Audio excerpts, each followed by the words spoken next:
ಸೇವೆಯೇ ಪರಮಧರ್ಮ. ಬಡವರ ಕಷ್ಟ ಕಾರ್ಪಣ್ಯಗಳಿಗೆ ಸಂಘಟನೆಯ ಮೂಲಕ ಸ್ಪಂದಿಸುವುದು ಉತ್ತಮ ಬೆಳವಣಿಗೆ. ಸರ್ಕಾರದ ಮೂಲಕ ಸೌಲಭ್ಯ ಪಡೆಯಲು ತೊಡಕು ಇರುವಂತಹ ಬಡ ಕುಟುಂಬಗಳಿಗೆ ಮನೆ ನಿರ್ಮಿಸಿಕೊಡುವ ಕಾರ್ಯ ಎಲ್ಲರಿಗೂ ಮಾದರಿ ಎಂದು ಬಂದರು ಮೀನುಗಾರಿಕೆ ಒಳನಾಡು ಜಲಸಾರಿಗೆ ಸಚಿವ ಎಸ್ ಅಂಗಾರ ಹೇಳಿದರು. ನಿಜವಾದ ಪಾಪ ಅಥವಾ ಬಡತನ ಏರುಳ್ಳರ ಅಂಚಿನ ಜನಕ್ಕಳನ್ನು ಗುರುತು ಮಾಡ್ತಂತು ಐನ ಕೆಲವು ಸಮಯಗಳೇನು ಬೈಕ್ಲವಿತ್ತೆ ತಗೊಂಡಿಲ್ಲ ಐಕೆ ಒಂಜಿ ಸಹಕಾರ ಮಾಡ್ಕೊಡು ಬಂಡ ನಮ್ಮ ಪುದಾರಿಗೆ ಬಡದು ಒದ್ದಾಡ್ಪ ಪುದಾರಿಗೆ ಬಡದು ಒದ್ದಾಡ್ದವ್ರ ನಂಗೆ ಪುಣ್ಯ ತಿಕ್ಕಿತು. ನಿಜವಾದ ಕಷ್ಟನು ಅರ್ಥ ಮಾಡ್ತಂತು ಐಕೆ ಏಪ ನಮ್ಮ ಸ್ಪಂದನ ಮಾಡ್ಕೋಣ ಅವು ನಿಜವಾದ ಒಂಜಿ ಮಾನವೀಯತೆ. ಆ ರೀತಿಯ ಮಾನವೀಯತೆ ನರಮಾಂಡ ಪನ್ಪಣದವರ ಬರ್ಪಣತ್ ಅವು ನಿಜ ಒಂಜಿ ಗುಣೊಟ್ಟು ಬರೋಡು.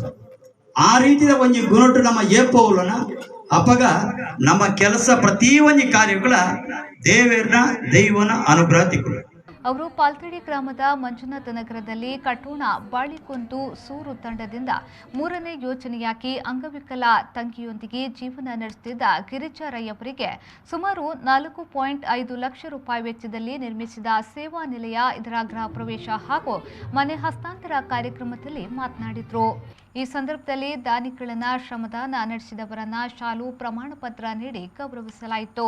ಈ ವೇಳೆ ಜಿಲ್ಲಾ ಪಂಚಾಯತ್ನ ಮಾಜಿ ಸದಸ್ಯ ಹರೀಶ್ ಕಂಜಿಪಿಲಿ, ಪುತ್ತೂರು ಎಪಿಎಂಸಿ ಅಧ್ಯಕ್ಷ ದಿನೇಶ್ ಮೆದು, ರಾಷ್ಟ್ರೀಯ ಸ್ವಯಂ ಸೇವಕ ಸಂಘದ ಪ್ರಾಂತ ಗೋ ಸೇವಾ ಪ್ರಮುಖ ಪ್ರವೀಣ್ ಸರಳಾಯ, ಸುಳ್ಯ ಮಂಡಲ ಬಿಜೆಪಿ ಪ್ರಧಾನ ಕಾರ್ಯದರ್ಶಿ ಸುಬೋಧ್ ಶೆಟ್ಟಿ ಮೇನಾಲ, ಬಿಜೆಪಿ ಯುವ ಮೋರ್ಚಾ ಪ್ರಧಾನ ಕಾರ್ಯದರ್ಶಿ ಸುನಿಲ್ ಕೇರ್ಪಳ ಮೊದಲಾದವರು ಉಪಸ್ಥಿತರಿದ್ದರು.